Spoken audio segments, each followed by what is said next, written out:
Namaskar, buenos dias, saludos, greetings.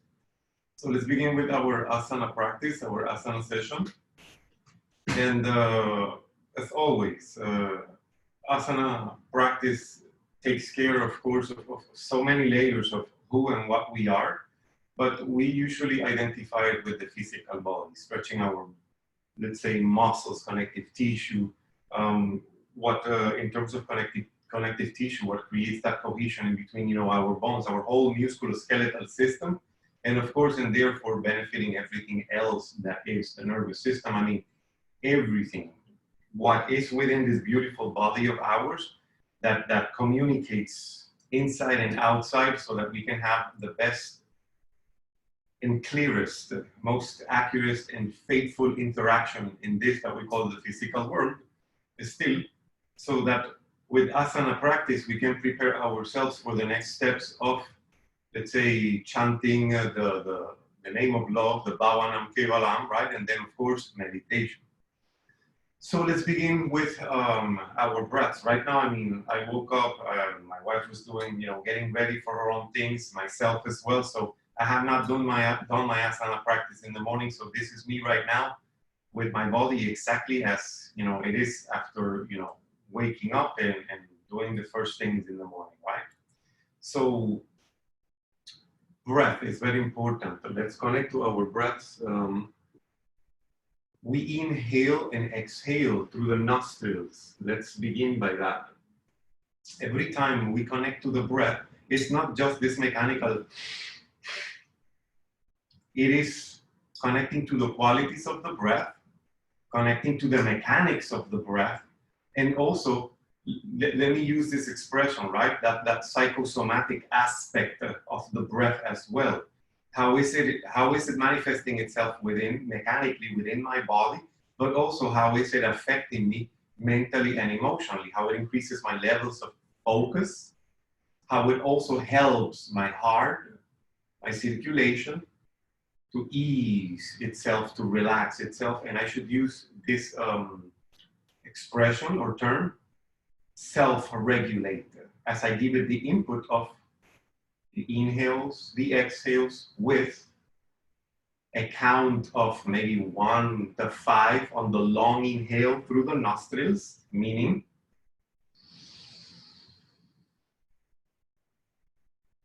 the same, counting maybe from 1 to 5, 1 to 8 on the exhale through the nostrils.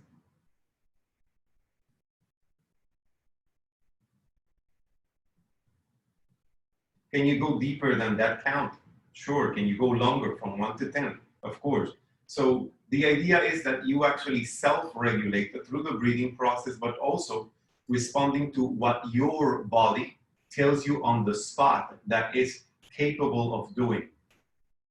As we go along through the practice, connecting to the breath, our bodies will, of course, self-regulate, and we will see the immediate benefit, the on-the-go benefit of our breaths in merge, right, with our asanas, with our yoga postures. So let's close our eyes. We are on this comfortable half lotus pose, seated position.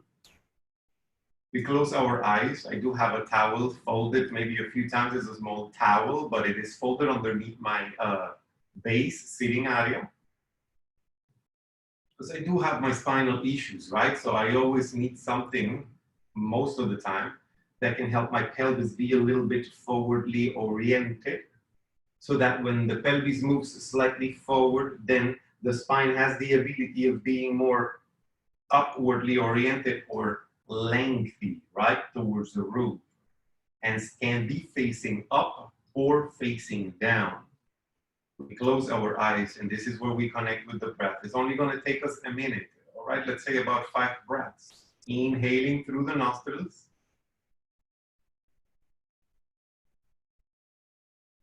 Holding the breath. Exhaling through the nostrils. Holding the breath. Inhaling through the nostrils.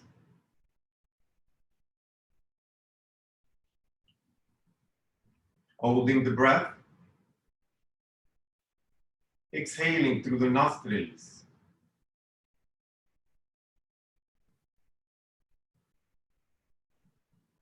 Holding the breath. Let's repeat again.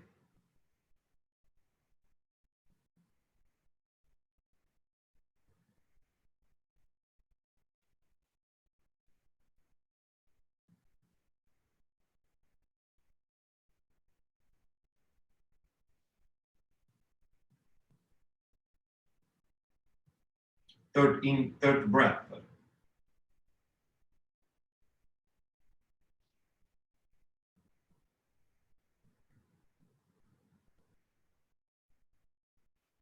Exhale.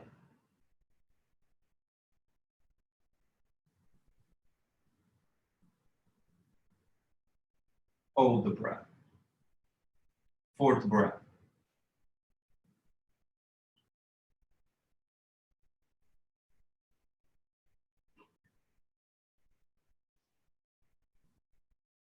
Exhale.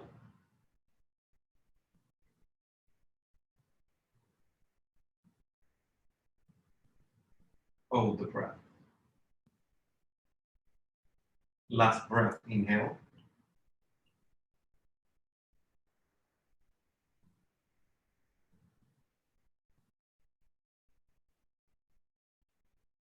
Exhale.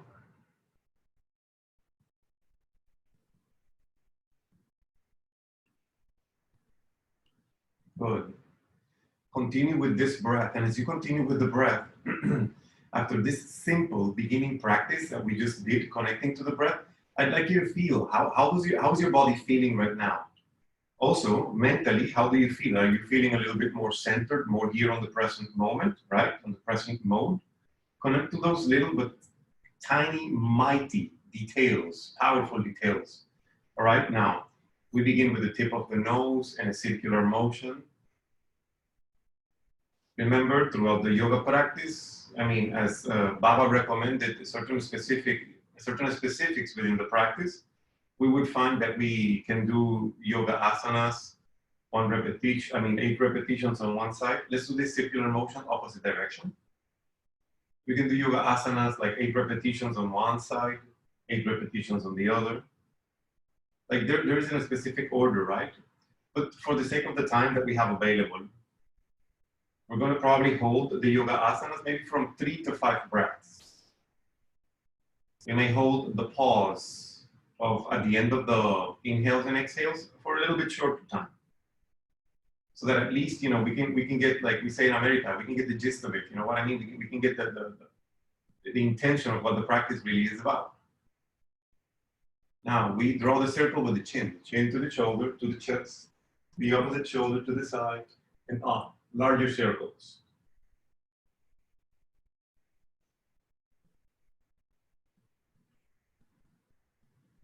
Opposite direction.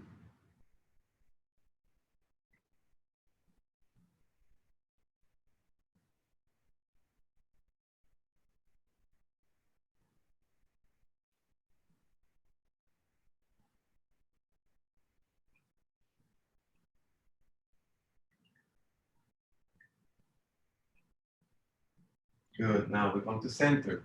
I also make a quick pause to maybe instruct briefly on the following. Some of us do practice yoga for a very long time now. We may know of this specific breath, which of course that I know of was not something remarked by Baba, probably at all, but throughout the years of practice, including from some teachers I've had that have instructed me in the asana practice, there is this breath that we call Ujjayi breath, Ujjayi pranayama.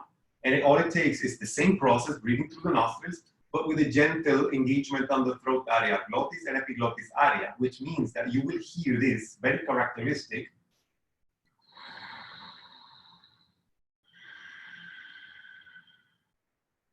sound.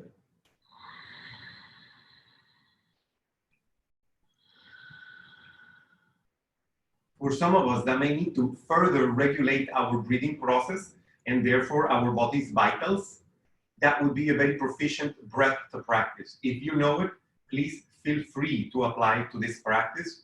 If you feel like, well, I'm not ready for it now, it's totally fine. You can still breathe naturally, complete yogic breath, right? Long inhales, holding breath. Long exhales, holding breath. And that will also indefinitely serve the purpose for our practice, okay? Just putting it out there. The Ujjayi breath offers a little bit more of regulation for those of us that feel like, okay, I have to manipulate my breath a tiny pinch more. So let's continue breathing naturally as we have been doing, and hands down on the knees, circular motions, right? We're moving from the area of the hip crease so that the pelvic hub creates its own movement as well. It's not just the spine. Opposite direction.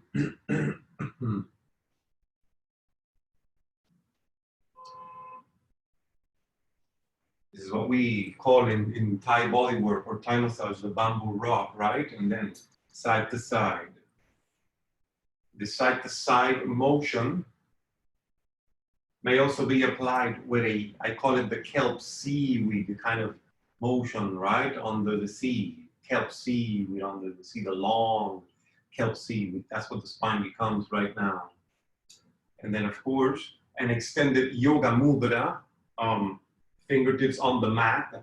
We can walk our fingertips forward. And as we do this, remember the reference point, I'm going to put one hand on my pelvis, one hand on my tailbone, so that we can, right, see that this movement is initially coming much more from the pelvis than from an initial spinal flexion, right? So we are hinging here and we are exposing the base, tailbone area, upper portions of the hamstrings. We are walking the hands forward and maybe grounding the elbows.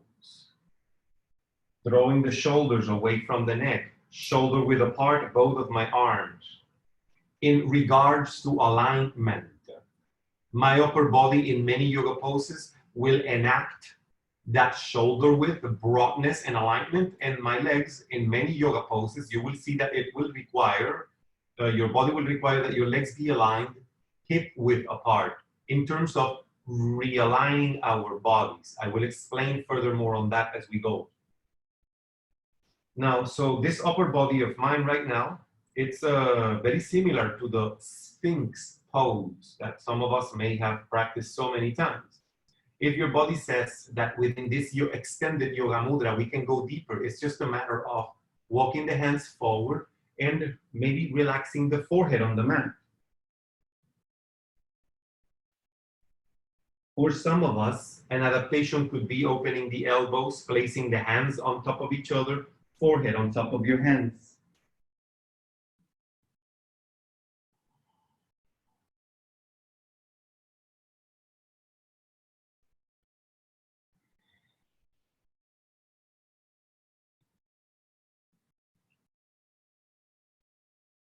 So one of the movements that our spines require, which is forward folds or flexions, it's happening right now.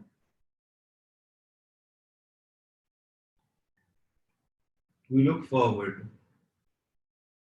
We walk our hands back. Circle of love. We've been practicing this for the past weeks, right? So we inhale, prayer pose.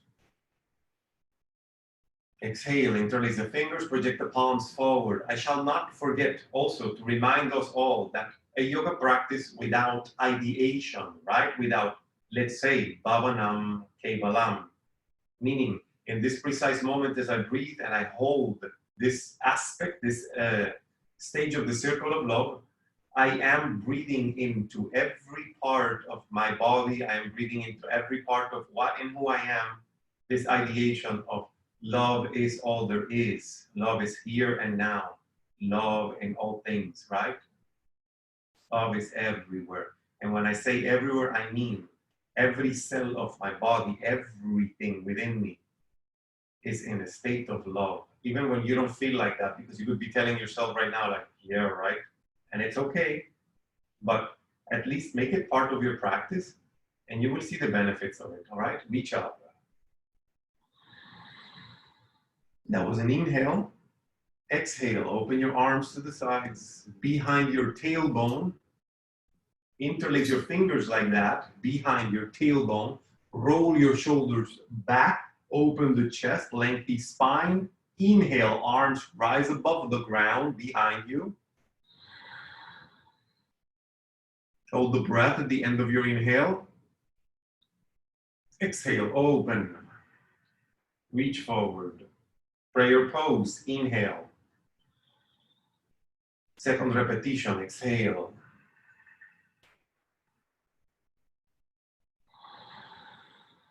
Embody your practice. Feel what you feel with no rejection whatsoever. If there's a little bit of discomfort or even pain, pay attention to it. Honor yourself with the feedback your own body is giving you. This is very important. If we ignore it, we're missing the whole purpose of any yogic practice. Open, exhale. Interlace your fingers. Press the palms together. Squeeze your hands. And as you inhale, let your arms rise above the ground behind you.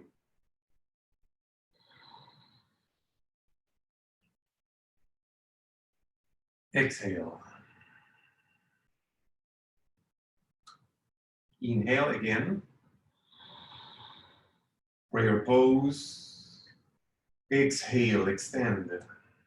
I am talking to you, right? So therefore, I am not posing up as the best example within the breath. But remember, right now, as I'm talking to you, and I'm holding this pose for you, we will all understand that we're holding our breaths for maybe 3 to 5 seconds. We reach up, inhale. We hold the breath. Exhale, open. Interlace fingers behind your tailbone. Exhale, of course, hold the breath. Inhale, let your arms rise above the ground at the end of your inhale. Hold the breath.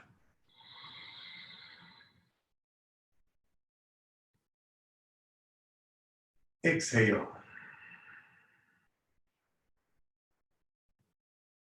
Inhale, prayer pose. Let's come to tabletop pose so that we can go into cow and cat poses, all right? So move my towel out of my way, and this is tabletop pose. Remember, shoulder width for your arms and your hands, and hip width for your legs, ankles, feet. Let's begin with a swaying motion.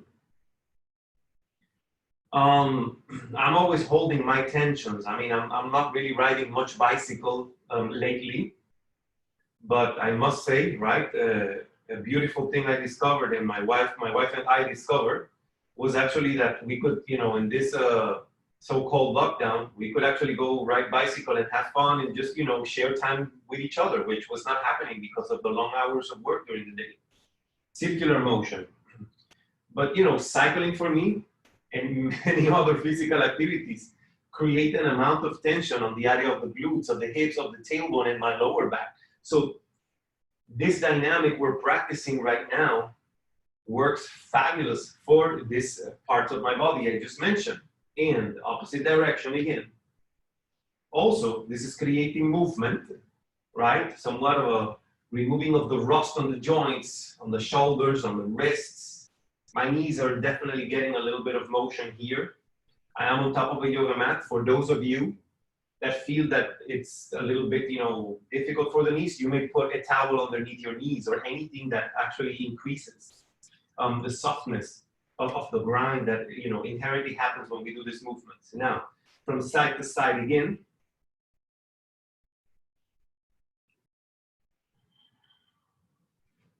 Cow and cat poses. Tabletop pose is not this, it's not this. Tabletop pose is a neutral, lengthy spine. So you see this gentle motion I'm creating with my tailbone?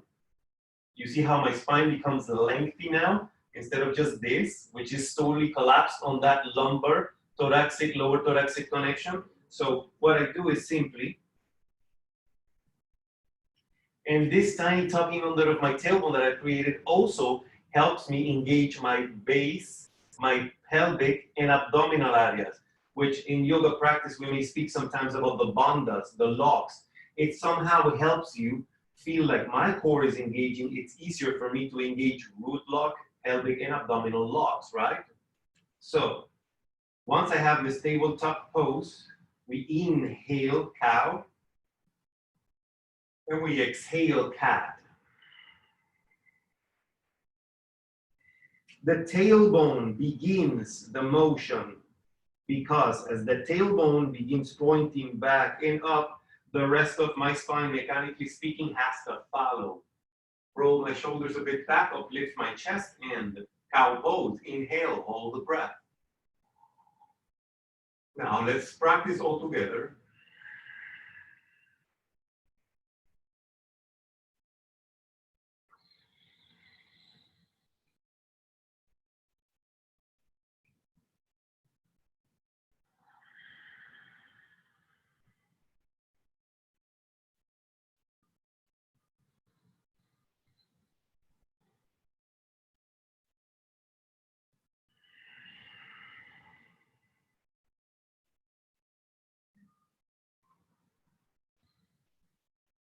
That should be about 3 repetitions. Let's say, let's add one more.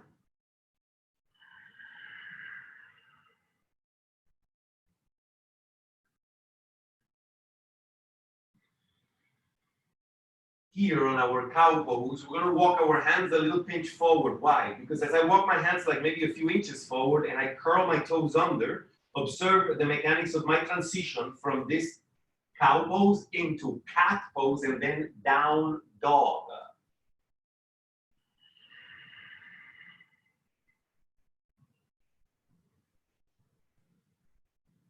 My hands may outwardly tilt somewhat, slightly, and then my feet hip width apart. Let me move my props a little bit back. And as I just mentioned earlier on, this is me doing my yoga practice along with you, right? So I did not practice before coming here to show off in front of you. Nope, not necessary. It's beautiful when we actually meet each other where we're at, and it helps us understand the practice as exactly as it is. So back of the legs, I mean, if we talk about stretching, about opening parts of our bodies, about lengthening our bodies with this pose, we have to begin by the soles of the feet, right? Achilles tendons, calf muscles, the back of the knees, hamstrings, tailbone, lumbar area. Your arms and your spine are definitely receiving a bit more of a strengthening tone, lengthy. The hinging point, the hip crease area.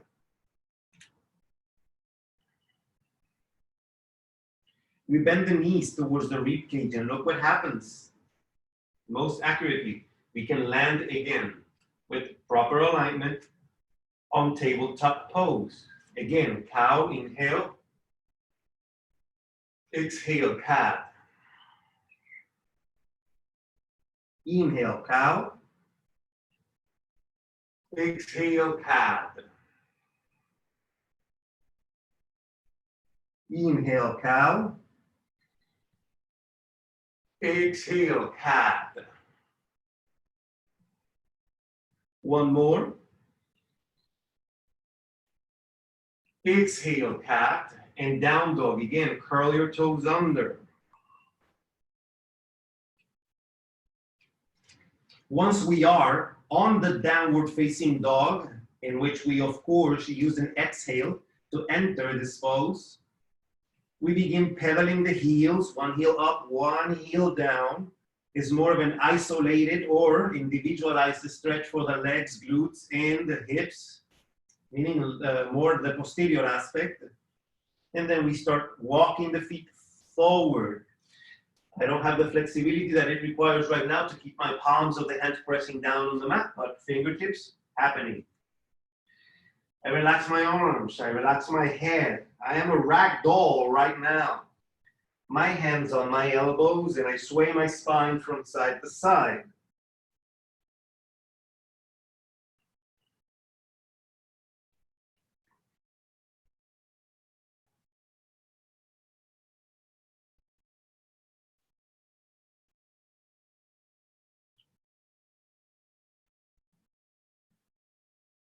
Deep, long breath. I relax my arms, uncurl my spine.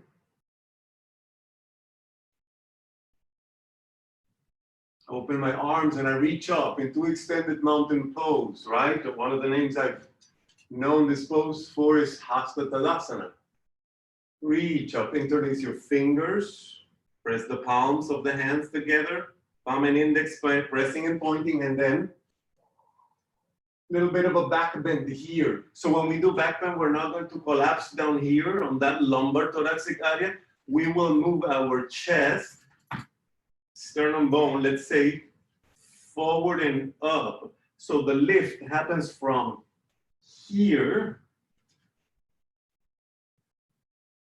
while my head slightly tilts back, the drishti, the gazing point on my thumbs. I may open my arms to the sides and swan dive, right? An expression to describe that hinging movement on the hip crease area, right? Where I can forward fold from this point of hinge and movement, right? And here, my lower back and my hamstrings are telling me, okay, extremely tight. Therefore, naturally, I let my spine flex. Padahastasana. Can I bring my hands underneath my fingers underneath my toes? Sure. Can I bring the palms of my hands underneath the soles of the feet? Possible. I have to bend my knees a little bit. Again, too tight on my posterior muscles.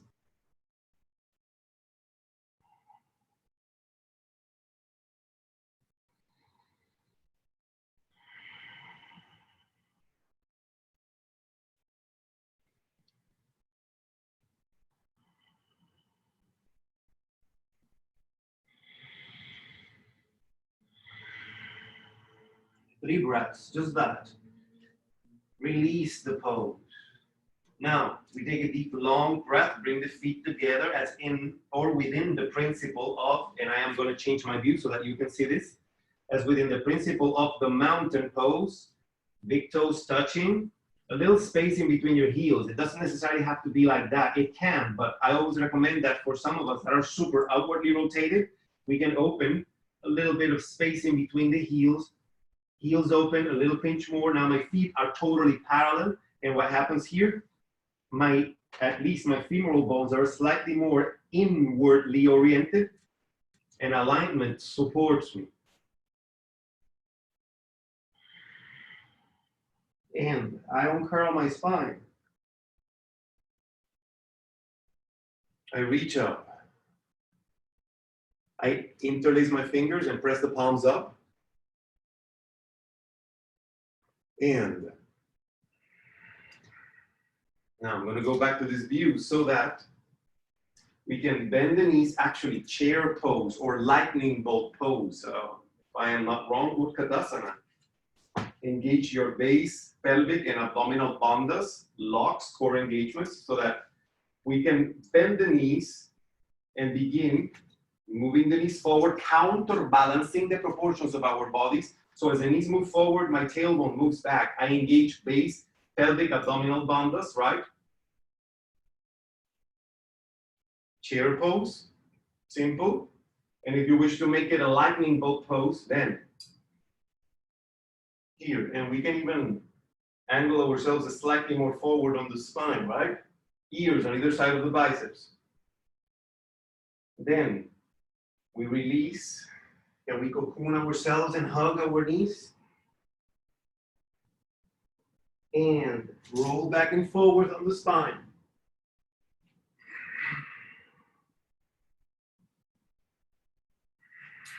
A little bit of back bend. Bridge pose. Ground your feet on the mat, hip width apart, parallel to each other. Interlace your fingers underneath your tailbone as your tailbone tucks under and as the pubic bone rises. It will help your quads engage and support and at the same time stretch. So,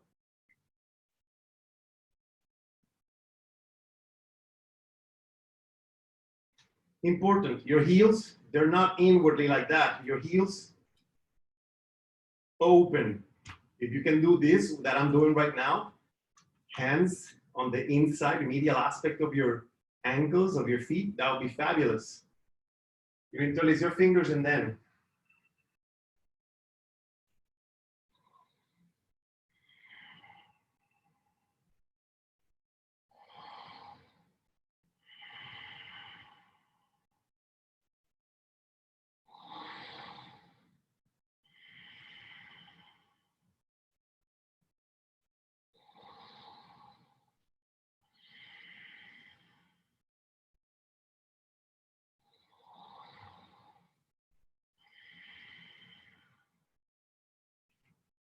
we release the pose, bellows pose, right? Bastrikasana.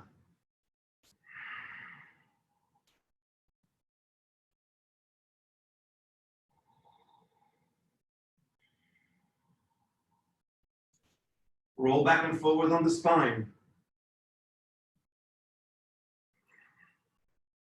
Try to uplift your chest when you come up. Not hunch, but uplift your chest and then again.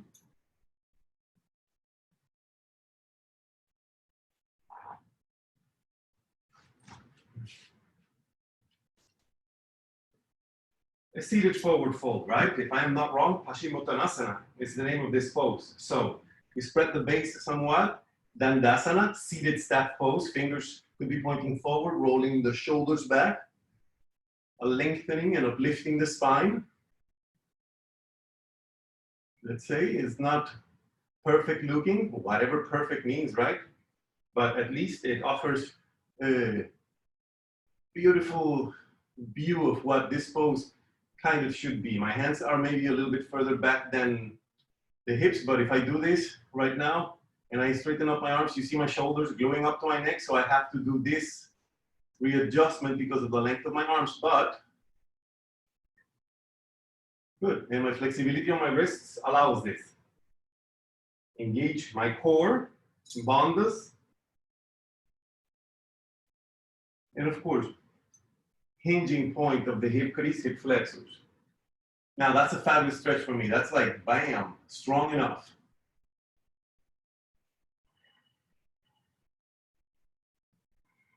Maybe a little forward. I'm engaging my quads. Let me not lose track of time.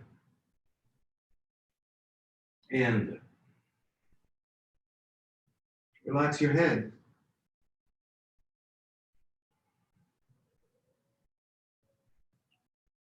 Maybe you can grasp onto the outer edges of the feet. That'll be fine. My body's telling me that for me right now, it's too much. As I said, I have a little bit of spinal issues. So this is perfect, but I'd rather be here. This is my choice right now. I'm listening to my body. I'm responding.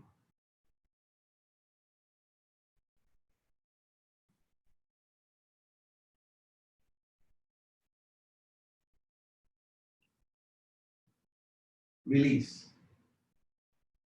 We will apply fish pose, then we go into self-massage, relaxation. Good. Our relaxation today may be a little bit shorter. So, fish pose. I've been showing this fish pose with the legs extended. You can do that, right? I'm going to show today the fish pose with lotus pose, as usually that Matsyasana would be applied as per Baba's instructions or, his teachings. So please, I'm not going to mirror you on this, so you have to look at your own body. You will bring your right foot, your own right foot. I want you to place your right hand on your right foot and bring it onto the left thigh. If your body allows, apply. You will take left hand, left foot, fold it over the right leg. Yogi toe locks, thumb, index, middle fingers wrapped around the big toes, wide.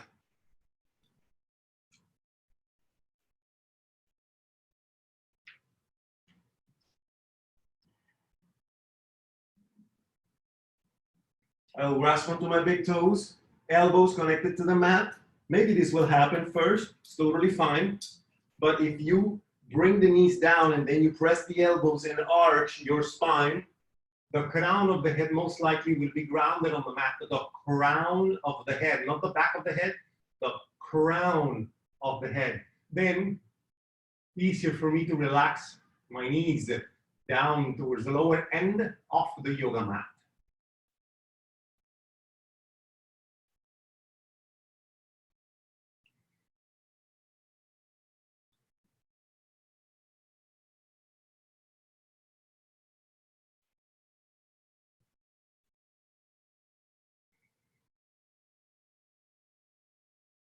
Two more breaths. The drishti could be on the tip of your nose and between your eyebrows, either or.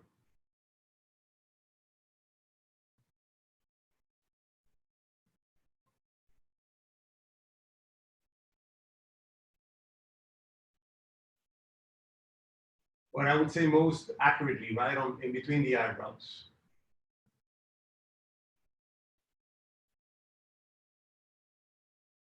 Now you can press your elbows.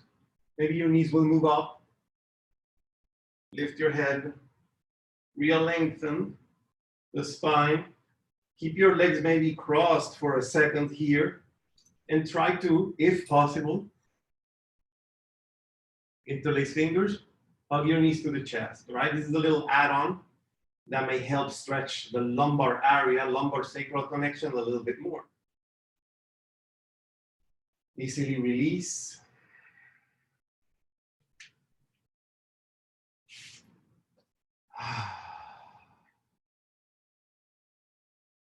Now,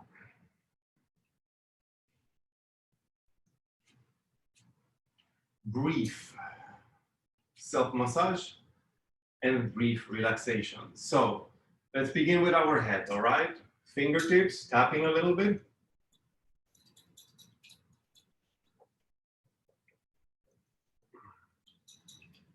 A little bit of that shampooing of your scalp, right, of your hair.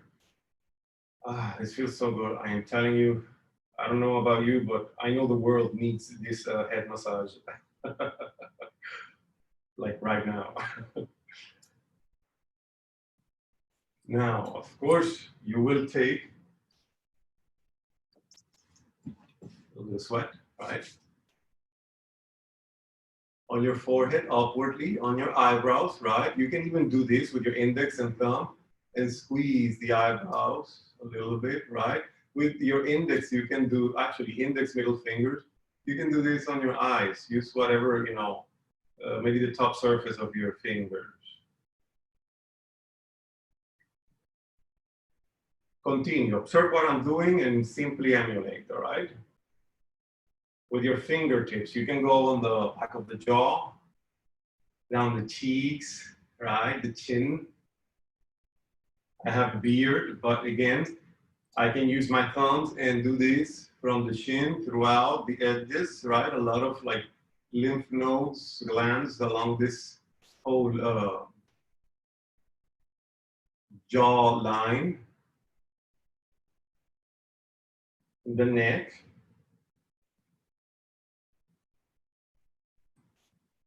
So something else. Create heat in between both of your hands. Place it on your eyes. Create circular motion with your eyes towards one direction.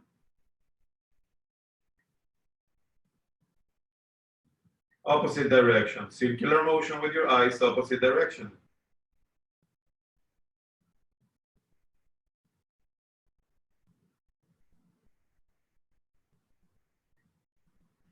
Then, just a little bit, you know, a little bit of a rub down, let's call it that. You can do this motion as well, this pattern. The armpit area. And let me not forget, of course, the hands. And then, of course, you can go to the armpit. You can squeeze right here on the armpit area, right? And then towards the heart, on the pec area, on the pectoralis area. And you can do the same, right? You can do this. And I mean, whatever order, you can definitely begin by the trapezius, shoulders, arms.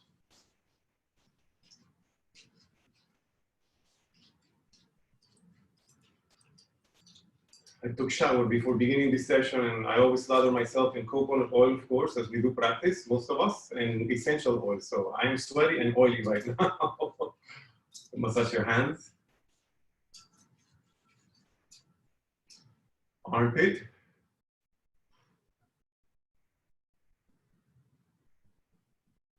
Right, and pecs. Abs, the abdominal area you can do in regards to the peristaltic movement of your internal organs, meaning digestion, let's say. So from your right side to the left, right? I would say clockwise. There's a technique we call Agni Sara Mudra. We're not going to practice it today. I'll tell you about it next time, all right?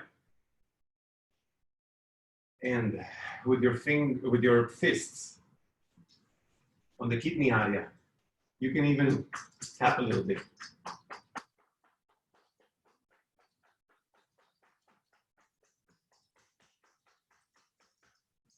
And then, of course, legs. Let's just simply do this.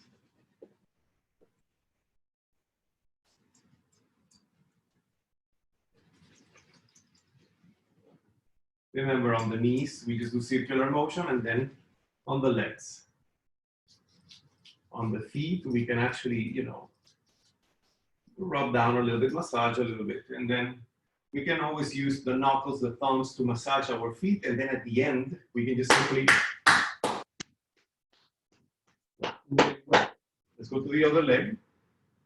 And my apologies, Dala, I'm gonna use some extra minutes for the relaxation, all right? So here.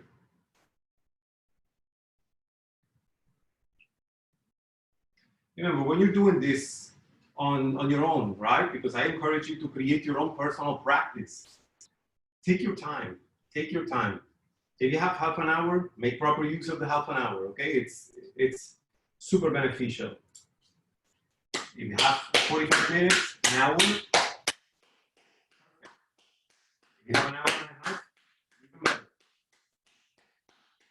But take your time, right, doing your practice. Lie on your back, Shavasana. Good. I'm gonna steal another 5 more minutes chart. So with Shavasana, what I'd like you to do is this. You will simply extend your legs down, relax your feet. The legs are slightly open, right? Not much. Palms facing up, relaxing the head. Take a deep, long inhale right now through your nostrils.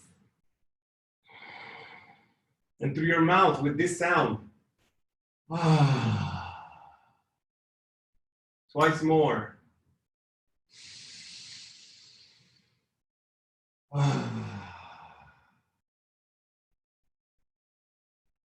Again.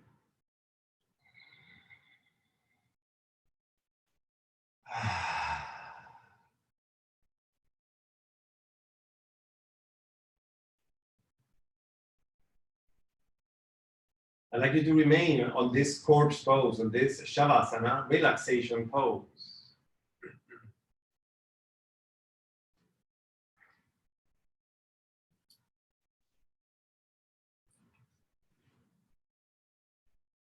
And breathe naturally. Breathe freely.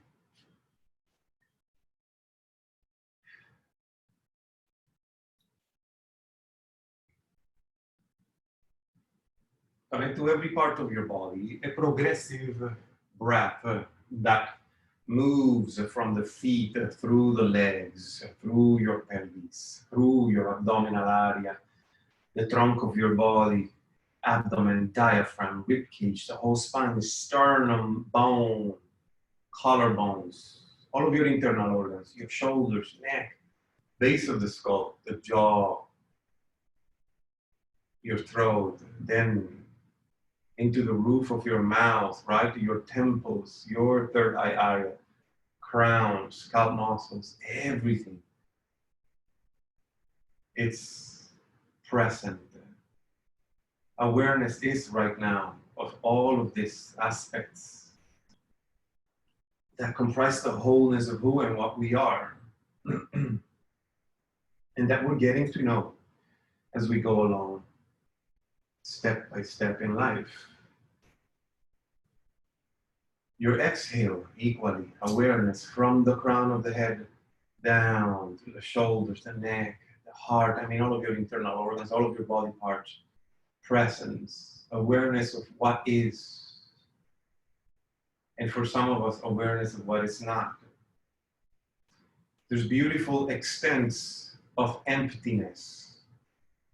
There is the emptiness of I release and I let go willingly.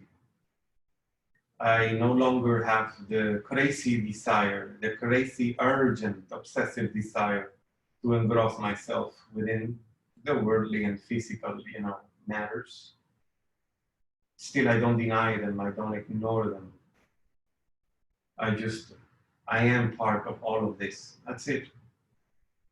As you exhale, feel your body. As you inhale, feel your body.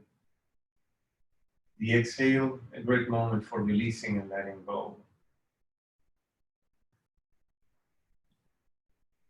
The inhale, a great moment, again, with the same sweetness, humility.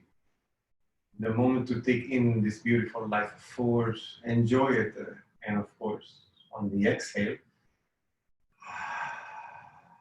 release and let go. The exchange that we have, right? Within the breathing process, with life in this world where we live in.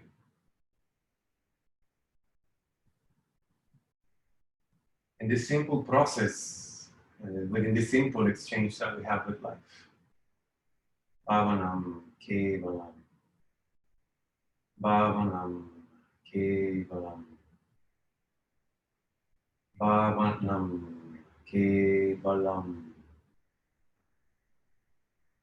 Bhavanam Kevalam. El amor en todas las cosas.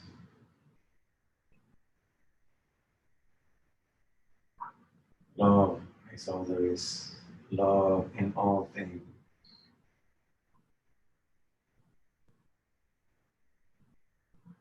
And it includes me in this love equation, in this Bhavanam Kevalam. Every cell of my body remembers Bhavanam Kevalam. Move your fingers, your toes. Take a deep, long inhale.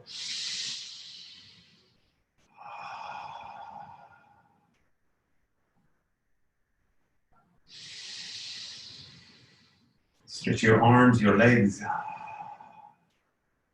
Hug your knees to the chest. Rock your body gently from side to side. You will extend your right arm beyond the crown of the head. And you fully roll onto the right side, onto your right side, and easily come to a comfortable seated position.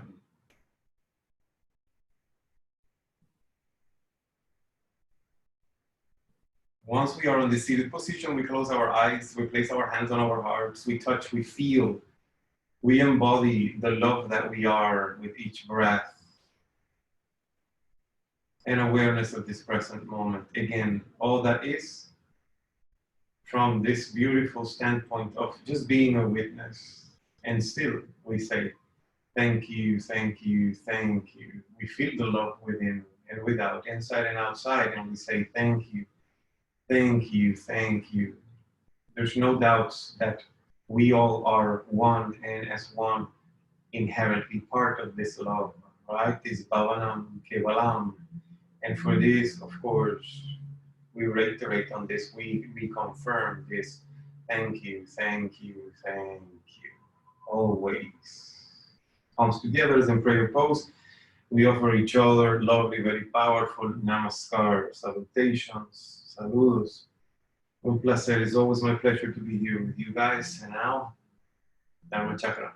All right.